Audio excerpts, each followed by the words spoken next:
반갑습니다. 브랜딩 스토리입니다. 제가 중년 이후에 퍼스널 브랜딩을 만들어야 된다라고 강조합니다. 그럴 때 두 가지를 이야기하죠. 말하기와 글쓰기. 글쓰기는 책을 통해서 구체적인 작업물이 나오죠. 그러면 만족감도 있고 그래요. 근데 이제 처음 시작할 때는 글쓰기를 좀 어려워하세요. 반대로 말하기는 쉽게 생각합니다. 말 다 할 수 있잖아. 나 지금까지 내가 부장이었고, 나는 작은 회사의 대표였고, 난 또 아이들을 잘 키워낸 주부였어. 나 계속 말하고 살았는데 말하는 습관이 뭐가 문제인데. 사실은 그게 문제입니다. 네, 우리는 각각 40년, 50년, 60년을 살면서 자신만의 어떤 말하는 특유의 습관들이 있어요. 물론 이 말하는 습관들이 자신의 삶에서 상처, 경험, 또 자신만의 어떤 세계관, 이런 것들로 자신을 보호하는 성으로 만들어 놓은 겁니다. 그것이 지금 나를 지켰겠지만 반대로 나는 그 성 안에 갇혀 있는 겁니다. 그래서 중년 이후에 시니어로서 새로운 삶, 더 나은 나를 찾으려고 한다면 제일 먼저 신경 쓰셔야 될 게 말하는 습관, 말 습관을 바꾸셔야 합니다. 그래서 오늘은 말 습관을 바꿔야 되는 이유와 그 다음에 말 습관을 바꿨을 때 생기는 이득, 이것을 먼저 설명을 드리고요. 다음 시간에 구체적으로 어떻게 트레이닝을 해야 되는지에 대해서 이야기를 드리겠습니다. 자, 중년 이후에 말 습관을 바꿔야 되는 이유에 대해서 첫 번째는요. 고착된 의사소통 방식을 바꿔야 합니다. 중년 이후에는요. 각각 자신만의 어떤 습관된 말투가 있어요.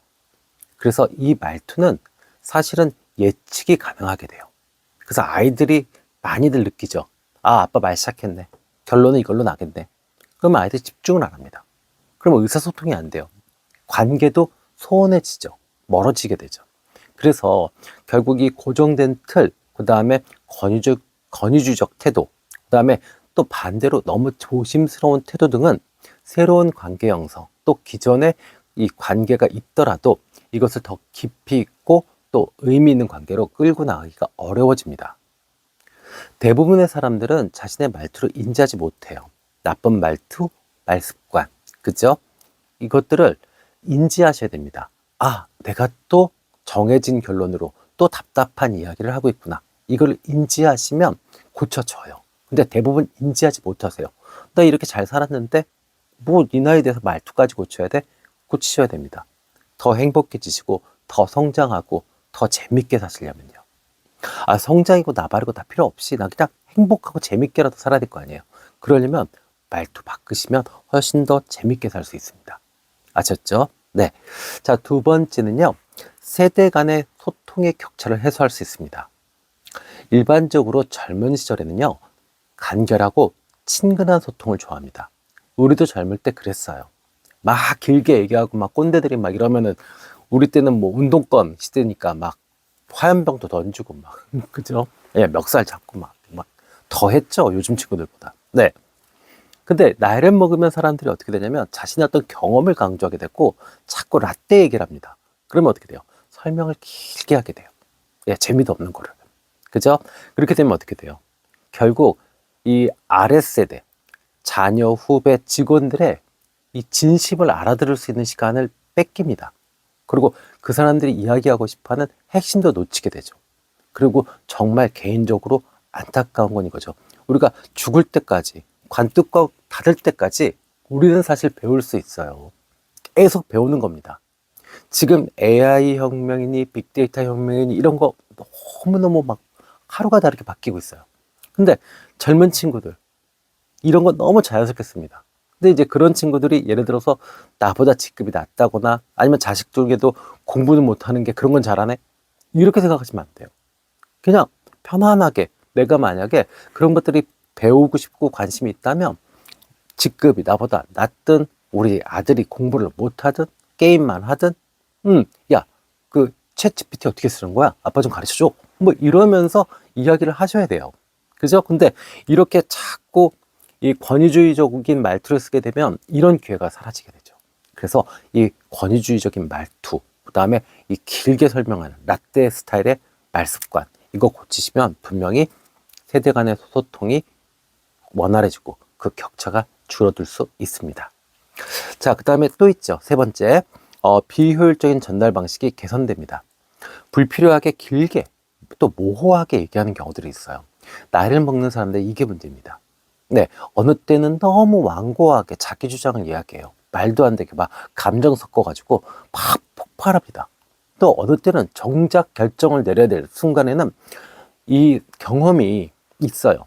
그러니까 내가 정말 책임져야 될 그 상황에서의 어떤 결정을 했을 때 그 피해봤던 젊은 시절에, 네, 그러다 보니까 어떻게 해요?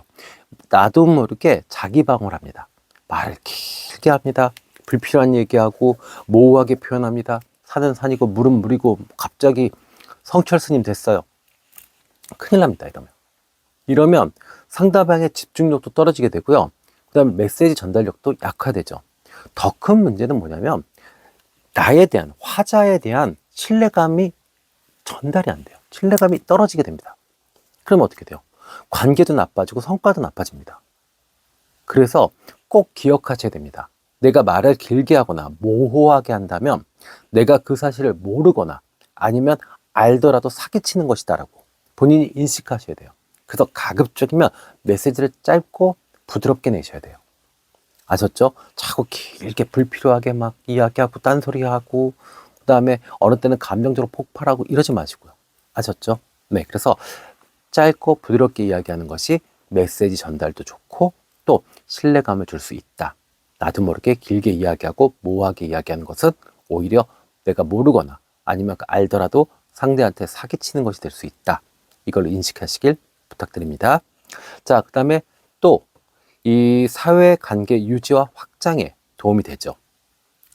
나이를 먹는다는 건 안타깝고 아쉽게도 인간관계가 축소된다는 것과 동일한 이야기입니다.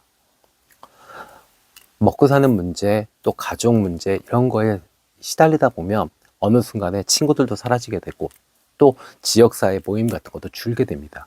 특히나 요즘 현대사회고 또 뭐 물질 중심으로 움직이기 때문에 그죠? 끼리끼리 모여서 뭐 부자들은 부자들끼리 또 가난한 사람들 가난한 사람들은 사실 모임도 없죠. 뭐 이렇게 하다 보니까 사실은 인간관계가 많이 축소될 수밖에 없습니다. 이러다 보니까 어떻게 돼요? 남자분들은 직장 그만두고 나면 결국에는 강아지 끌고 공원이나 도는 것, 그게 일상이죠. 그러면 안 돼요. 그러면 병납니다. 그러면 수명이 줄어요. 그래서 사회관계는 죽을 때까지 계속 유지하시고 확장하셔야 됩니다. 헬스클럽 가셔도 나보다 한참 어린 손잡벌 되는 친구랑 친구하시고 수다 떠셔야 돼요. 네, 아셨죠? 그럴 마음으로 이 생각을 바꾸셔야지 내가 재밌고 행복하게 살 수 있습니다. 자, 유연하고 부드러운 말하기는요, 분명히 매력적인 모습으로 바뀌게 됩니다. 그러면 어떻게 되죠? 새로운 관계를 형성하는데 도움이 되죠. 그러면 어떻게 돼요? 자녀와의 관계도 좋아지게 되고 후배와 관계도 좋아지게 되고요. 그 다음에 지역사회에서의 네트워크도 더 나은 소통이 가능하기 때문에 더 깊고 그 다음에 풍요로운 관계를 만들 수 있습니다. 그래요. 중년 이후에 삶이 재미없습니다. 네, 사랑? 뭐 그게 뭔 의미가 있겠어요. 그죠? 뭐 20년, 30년, 40년 살아보니 그냥 안쓰러운 것 뿐이죠. 예, 보호해줘야 되고 지켜줘야 되는 한 대상인 것이지 거기서 무슨 재미가 있고 이러진 않잖아요. 그죠? 자식, 요즘 세상에 자식이 즐거움 주나요? 아니잖아요. 그럼 어떻게 해요? 내가 관계, 사회관계에서 분명히 재미를 느끼셔야 건강하고 오래 살 수 있고 의미 있는 삶을 살 수 있습니다. 아셨죠? 자, 그러면 실질적으로 말 습관을 바꿨을 때 이점은 뭐가 생기느냐?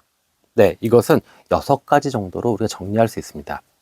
첫 번째는요, 더 넓은 공감과 연결감이 형성될 수 있습니다. 그래서 간결하고 감정이 담긴 대화는 신뢰와 공감을 더 쉽게 얻을 수 있습니다. 그러니까 이런 방식은 열린 대화, 이게 가능하게 되죠. 그러니까 너는 어떻게 생각해? 아, 그럴 수도 있겠구나. 아, 대화가 정해진 게 아니에요, 결론이. 근데 우리 나이를 먹으면 어떻게 돼요? 기승전결. 내가 생각한 대로 결론이 나와야 돼요. 그러니까 나도 모르게 자꾸 꼰대스럽게 대화를 질질질질 끌고 갑니다. 그러면 안 돼요. 대화는 그냥 말하고 마는 겁니다. 그것이 어떤 결론을 꼭 도달할 필요가 없어요. 이렇게 열린 대화 방식으로 하다 보면 어떻게 되죠? 가족, 동료, 친구들의 관계가 더욱 돈독해지죠. 그러면 정신적으로 좀 외롭거나 무의미하거나 이런 데서 극복될 수 있습니다. 네, 두 번째는요, 자신감과 긍정적인 이미지를 축적할 수 있어요. 자신감, 긍정적인 이미지 너무 중요하죠. 명확하고 효과적인 소통이 가능하다면 분명히 존재감을 강화시킬 수 있습니다. 그리고 상대에게 긍정적인 인상을 줄 수 있죠. 나이를 먹어도 저도 운동을 하러 다니는데 이 사우나가 있어요. 헬스클럽 지하에. 그러면 정말 80된 어르신인데도 정말 말을 짧고 부드럽게 하시는 분은 가까이 가서 계속 더 이야기를 하고 싶어요. 또 그런 분들은 보면 몸도 건강하세요. 근데 또 어떤 분들은 보면 한 70 조금 넘었는데 꼰대예요. 그냥 사람 보면 잔소리 했었고 이러면 저도 피해 다닙니다. 네, 저도 50대인데 이거 진짜 저 꼰대는 눈도 안 마주칩니다. 이게 이래요. 그래서 명확하고 부드럽고 이걸 하셔야 됩니다. 간결하게 부드럽게 이렇게 하시면 분명히 이 관계에서 훨씬 더 좋아집니다. 그러면 이 권위와 경험, 내가 살아왔던 권위, 경험, 내가 쌓아놨던 것과 좋은 말 습관이 결합되면서 어떻게 되죠? 심지어는 존경심까지도 우리가 얻을 수 있습니다. 말만 잘해도 존경심을 얻을 수 있어요. 제가 말씀드렸잖아요. 헬스클럽 사우나에서 80대 어르신, 저는 그분 존경합니다. 네, 짧고 부드럽게 대화하시니까 너무 멋있어요. 우리도 그렇게 할 수 있습니다. 아셨죠? 네. 자, 그 다음에 세 번째는요, 생각의 정리, 명확성이 향상됩니다. 간결하고 부드러운 말투는요, 생각을 구조화하고 논리적으로 표현하기 때문에 이 분명히 문제 해결, 그 다음에 의사결정에 도움이 됩니다. 그리고 아울러 내가 퍼스널 브랜드가 돼서 강연이라든지 강의를 했을 때도 훨씬 더 좋은 효과를 발휘할 수 있겠죠. 맞죠? 네. 그래서 이 생각의 정리와 명확성을 만들 수 있다. 이렇게 이해해 주시면 좋겠어요. 자, 네 번째는 세대 간의 벽을 허물 수 있죠. 새로운 말 습관은요, 자녀, 후배, 젊은 세대와의 소통을 도와줍니다. 그럼 어떻게 되죠? 새로운 배움을 얻을 수 있고, 그리고 관계는 확장되고, 관계의 질도 더 개선될 수 있겠죠. 자, 다섯 번째입니다. 일상에서의 영향력이 확대됩니다. 우리가 그렇잖아요. 나이 먹을수록 집안에서도, 직장에서도, 어떤 지역 모임에서도 별게 없어요. 예, 자꾸 영향력이 없어지고, 의미도 없고, 초라해지고 이렇습니다. 내 자리가 없죠. 그러니까 어떻게 해요? 혼술하고, 강아지 끌어안고, 자고, 강아지 데리고 산책하고, 뭐 이게 다예요. 어쩌다가 정말 오랜 친구랑 같이 등산 한번 하면 그날 그렇게 좋아가지고 술들 드시고 만취돼가지고 집에 들어오시고 이러시면 안 되죠. 예, 뭐 주부님들도 마찬가지죠. 네, 아이들 자꾸 크니까 엄마랑 얘기도 안 하려고 그래요. 남편은 바빠요. 또 뭐 친구들하고 만날래니까 뭘 자꾸 꾸며야 돼요. 뭐 명품이라도 하나 사야 되고 드라이라도 한번 말아야 되고 이러니까 너무 힘들잖아요. 그러니까 안 만나. 그러니까 어떻게 돼요? 맨날 드라마나 봐요. 그러다가 어쩌다가 사람 한번 만나면 그냥 그게 너무 좋아가지고 3시간, 4시간 그냥 커피숍에서 수다 떨고 또 그거 아쉬워가지고 집에 돌아와서 전화 붙잡고 그냥 4시간씩 떠들고 그렇습니다. 이거 너무 초라하잖아요. 나이 50, 60 먹고 그러는 거 너무 초라합니다. 그래서 설득력 있게 말하는 연습을 하셔야 돼요. 그러면 일상적인 대화에서도 나의 영향력이 향상됩니다. 그러면 어떻게 되죠? 직장 생활 하시는 분은 협상력이 좋아집니다. 그 다음에 어떤 지역 모임 같은 데서도 내가 어떤 발언의 기회라든지 영향력이 좋아지죠. 그리고 가족 간의 대화에서도 분명히 설득력이 생깁니다. 그러면 어떻게 되죠? 리더십을 발휘할 수 있죠. 자, 이 논리학에서 우리가 이야기하잖아요. 설득의 3요소는 뭐라고 그랬죠? 메신저, 이성, 감성이요. 그죠? 그래서 메신저가 일단 매력적인 것은 기본입니다. 건강해야 되고, 잘 웃어야 되고, 부드러운 표정을 지어야 되고. 그런데 이성과 감성이 결합된 말을 할 수 있다면 분명히 나의 영향력은 죽을 때까지 계속 확장되고 정말 나중에 돼서는 존경을 받을 수 있는 그런 모습도 될 수 있습니다. 우리 한번 살면서 존경받는 인생 좋잖아요. 그게 말습관만 바꿔도 가능하답니다. 아셨죠? 자, 6번째입니다. 자아 성장과 변화를 체감할 수 있습니다. 평소에 말하기 개선에 대한 노력은요, 결국 언어를 바꾸는 것이 아니라 자신감, 그리고 유연성, 공감 능력을 향상시키게 되는 겁니다. 그럼 어떻게 되죠? 결국 내 인간이 성장하는 겁니다. 전인적인 인간으로서의 한 발 한 발 더 다가가는 성장이 이루어지는 겁니다. 성장이 사춘기에만 하는 거 아닙니다. 이 지금 중년에, 정말 갱년기 이 시기에 우리는 한 번 더 성장할 수 있습니다. 어떤 걸로요? 좋은 말습관으로요. 아셨죠?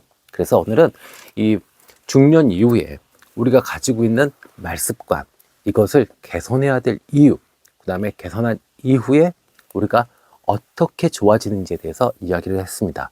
다음 시간에 이어서는 구체적으로 말습관을 고치는 방법에 대해서 여러분들과 이야기를 하겠습니다. 더 좋은 영상으로 찾아뵙겠습니다. 지금까지 브랜딩 스토리였습니다. 감사합니다.